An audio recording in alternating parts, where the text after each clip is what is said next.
بالله من الشيطان الرجيم بسم الله الرحمن الرحيم الحمد لله رب العالمين وصلى الله على محمد وعلى آله الطيبين الطاهرين اللهم صل على محمد وعلى محمد.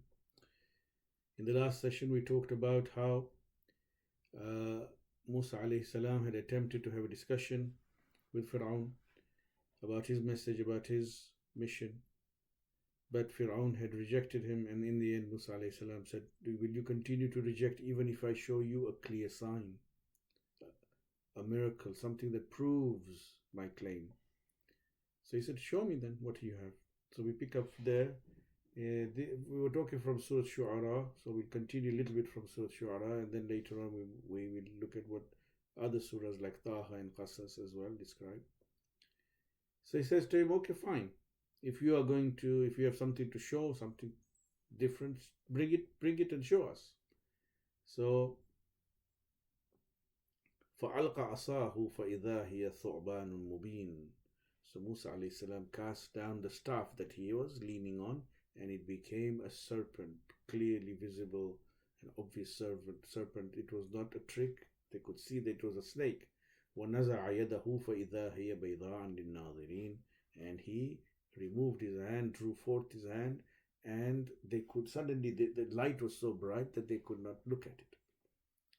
Now, the reason why these miracles were shown, Imam Rida alayhi salam says that the prophets were given those kind of miracles to prove their claim that would make sense to the people of their time, or that would be appreciated by the people of their time. And the people of this time did believe in magic and supernatural feats at the time of Fir'aun and the Egyptians. And so the miracle that was displayed to them was of that kind that would interest them, intrigue them, and then convince them.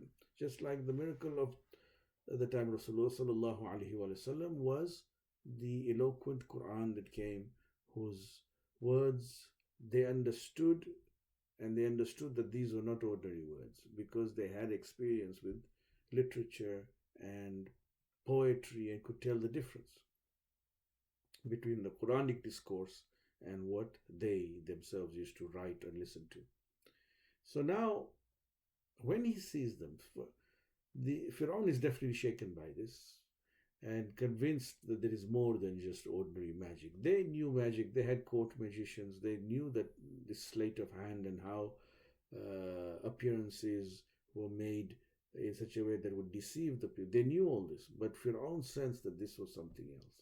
In fact, from the moment he saw Musa, we have evidence in Hadith and from the words of Fir'aun that he knew that what this man has come with is the truth.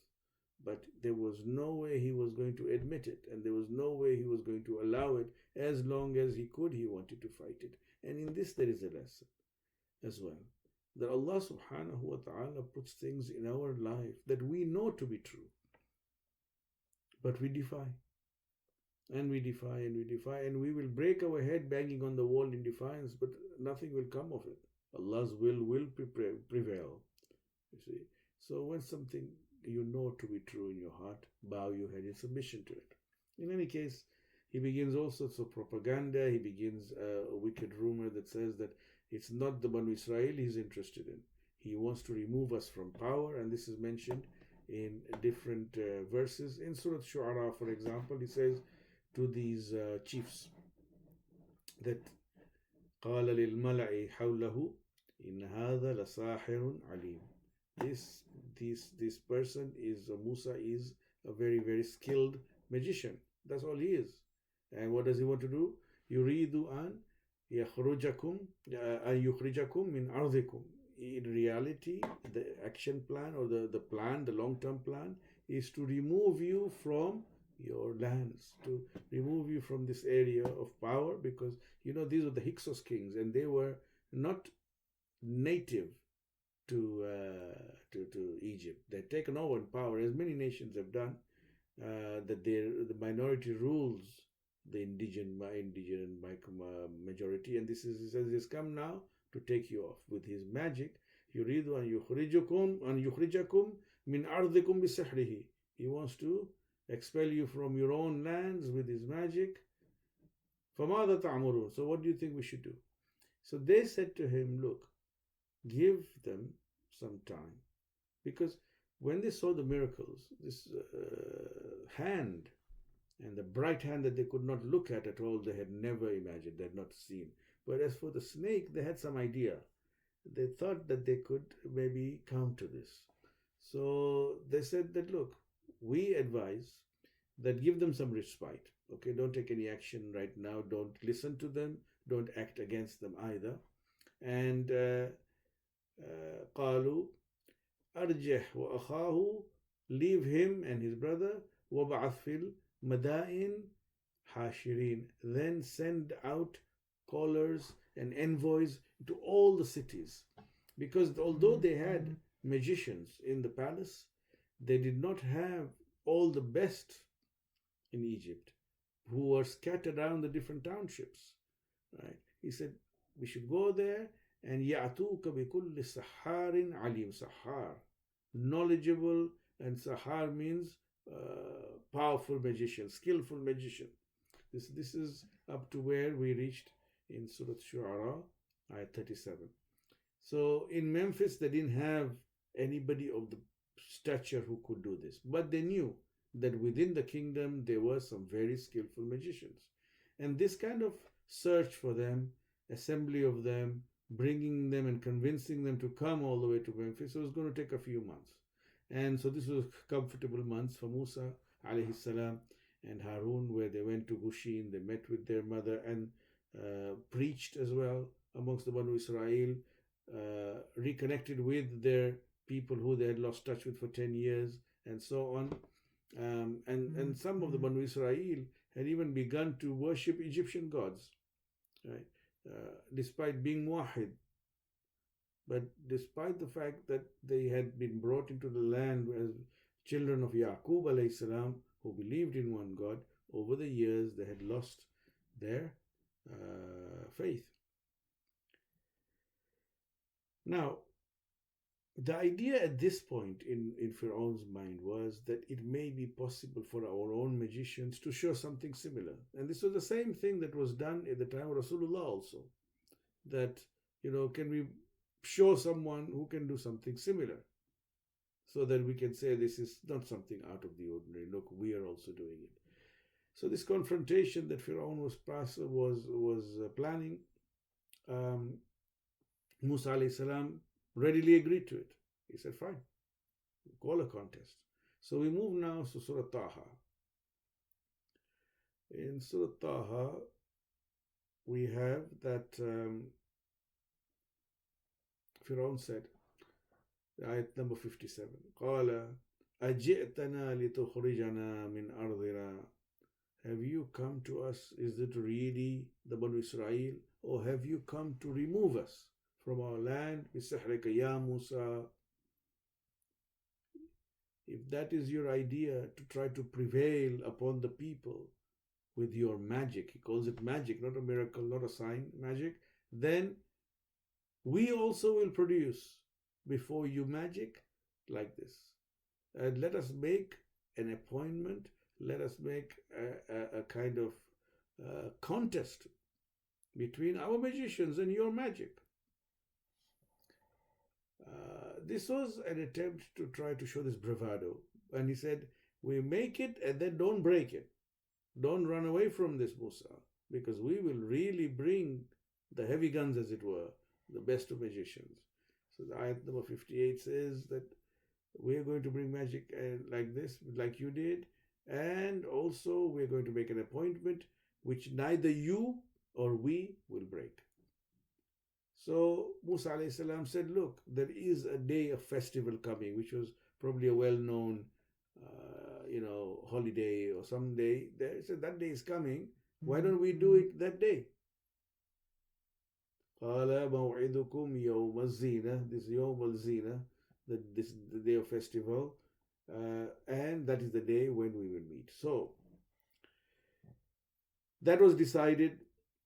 One of the things was that as these magicians started to enter into Memphis and come, and they knew the task at hand and what was expected of them, one of the things they did was to go to Gushin. And when they went to Gushin and saw Musa alayhi salam, they became convinced that this man is not a charlatan. He's sincere.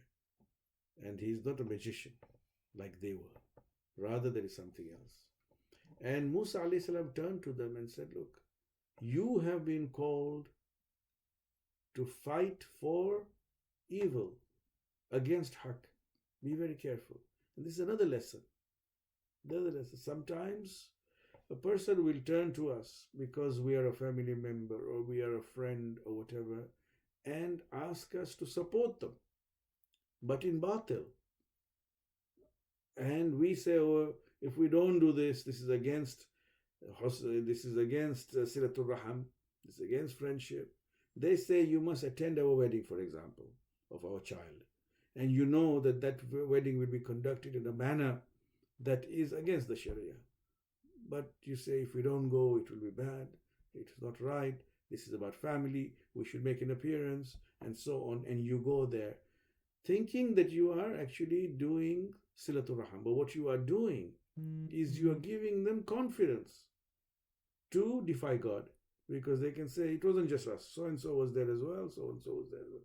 If you stand back and say, no, we cannot join you in defying God, then such people don't have that confidence to carry on with. It's when others come justifying their presence there. So now Musa alayhi salam told them the same thing.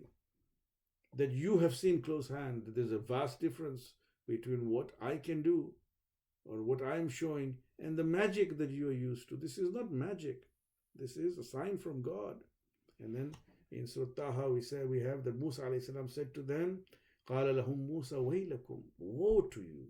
You know the truth, but you are too weak to do anything about it. And you hide behind different reasons to defy God. وَيْلَكُمْ. And then he told them, لَا تَفْتَرُوا عَلَى اللَّهِ كَذِبٍ. Be careful, do not forge a lie against God. It means do not defy God. No matter what reasoning and justification you end up finding for it, don't defy God, because it will be to your detriment and you are playing in the hands of shaitan, and there is no acceptable excuse for defying God. Then he says to him, don't do this. Why? Lest he destroy you with the punishment from him, because the one who forges a lie will never ever get what he desires to do. If you want to get something in life, by lying against God, you will always fail. You will always fail in achieving it. Oh. Then the next verse says something very interesting. فَتَنَازَعُوا أَمْرَهُمْ بَيْنَهُمْ. The magicians began to dispute with one another. Some of them said, what are we doing? Why are we getting involved in this? This is obviously the truth. And Fir'aun wants us to use our skills to try to fight against this. This is not the magic. And so there was argument, but وَأَسِّرُّ النَّجْوَى. They kept their discourse and their conversation secret from Fir'aun and the Coptics. They did not show him that they were already having misgivings and severe doubts about what they had been called to do. So these were men who were from the best of magicians. And they were truly magicians. They were not the charlatans who go around trying, entertaining the people and trying to make a few coins here and there. They did know magic, and indeed we know that magic exists. So they were there already in doubt. Anyway, now we take up the story from Surah Shu'ara initially, that when the day came, the day of the encounter, the magicians came to Fir'aun. فَلَمَّا جَاءَ السَّحَرَةُ قَالُوا لِفِرْعَوْنَ أَإِنَّ لَنَا لَأَجْرًا. They said to Fir'aun, what is the reward we get إِذْ كُنَّا نَحْنُ الْغَالِبِينَ, if we overwhelm and overcome today, and we overwhelm Musa alayhi salam? Will we get something if we win? And the answer also here, although by Fir'aun, is worthy of thinking. He said, قَالَ نَعَمْ, you will get. What will you get? إِنَّكُمْ إِذًا لَمِنَ الْمُقَرَّبِينَ. You will be close to me. when there is a ruler and he says to you, I will give you this and this reward, that's one thing. But when a powerful ruler says that if you do this, you will be close to me, you will be with me, it means that much more than any wealth that you can receive. It means a share in power, in authority. And that is why Allah subhanahu wa ta'ala says that there are those, or we have in hadith, that those who worship for different reasons, but those who worship me for my sake, then I will make them like me. It means I will make them share in the authority and power that I have. Cool. So now he says to them, don't let me down. You win today and you will be part of the elite. So then in Surah Taha, ayat number 64, he says to them, go on, settle your plan, make your strategy, come standing in ranks, and the one who overcomes today will prosper in life. So they came. They stood in front of Musa alayhi salam, arrayed before him. There was in some of their hearts, there was doubt about what they were doing. Not what to do, how to actually display their magic, but whether it was the right thing they were doing. In any case, Fir'aun was watching with great expectation and confidence. People had been gathered to watch because Fir'aun banked everything on this. He wanted Musa alayhi salam and Harun to be humiliated in public while people watched. Banu Israel had been invited into Memphis. Other nobles had been invited into Memphis, and Fir'aun had full expectation on his experts. So they said to Musa alayhi salam, as we have in other surahs as well, قال يا موسى إما أن تلقي وإما أن نكون أول من ألقى. Okay, so either you cast your staff first, because they knew that this turns into a snake, and so the task at hand was to counter this. So will you cast first, or shall we cast first? And Musa alayhi salam said, no, قال بل ألقوا. You throw your sticks or staffs first. When they did that, some of them had brought ropes, some of them had rods, some of them had staffs. When they threw that on the ground,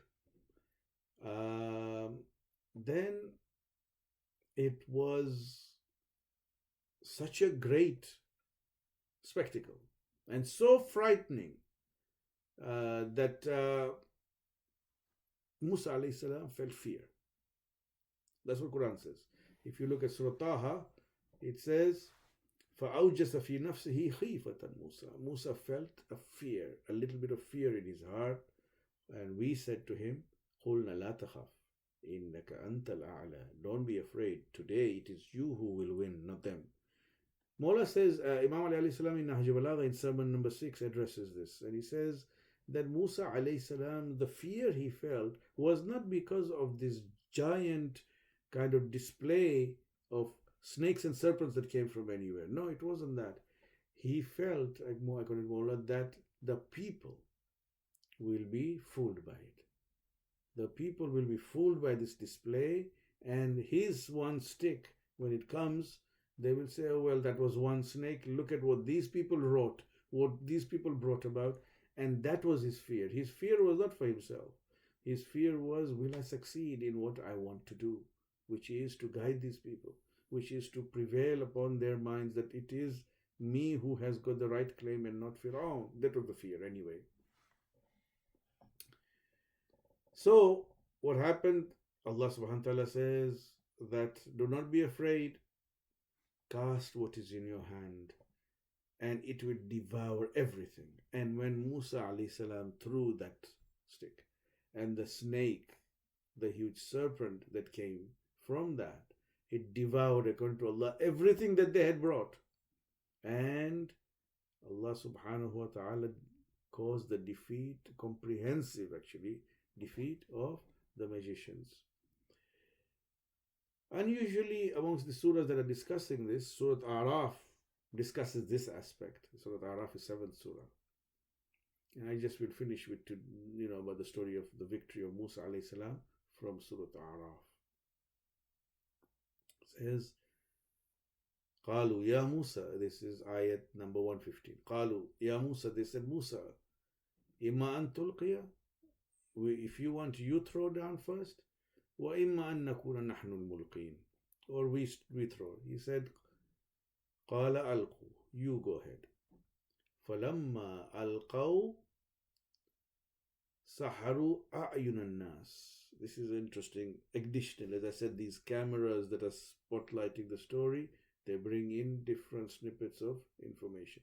Here, and only here, this new information is brought about, that when they did this, it wasn't, one of their strategies was that they were looking at the audience as well. And Allah says that أعين الناس سحروا أعين الناس, they deceived the people's eyes, واسترهبوهم, and struck fear in them. That means they bewitched them, enchanted them. وجاءوا بسحر عظيم, and this was one of their strategies, that they did something that fooled the people into what they were saying. But then وأوحينا إلى موسى أن ألقي عصاك, encountering this, we said to Musa, now throw your stick. And when he did, فإذا هي تلقف ما يأفكون, it swallowed every lie that they had made. What they had shown was deceit, and they had fooled the eyes of the people, fooled the people into thinking that they were looking at venomous snakes and causing people to run in panic. But when this came, it devoured them all, and when this happened, everything that they did became void. And Allah subhanahu wa ta'ala says that Fir'aun returned, فَغُلِبُوا, he was defeated. هُنَالِكَ وَانْقَلَبُوا صَاغِرِينَ, and he turned back from the pavilion humiliated, enraged, abased, thinking this was my day, and he has shown me and my magicians to be charlatans. Inshallah, we will talk about the last part of what happened next before the exodus of the Jews from Misr finally. Inshallah, next week. Sallallahu ala Muhammadin wa ala alihi at-tayyibin.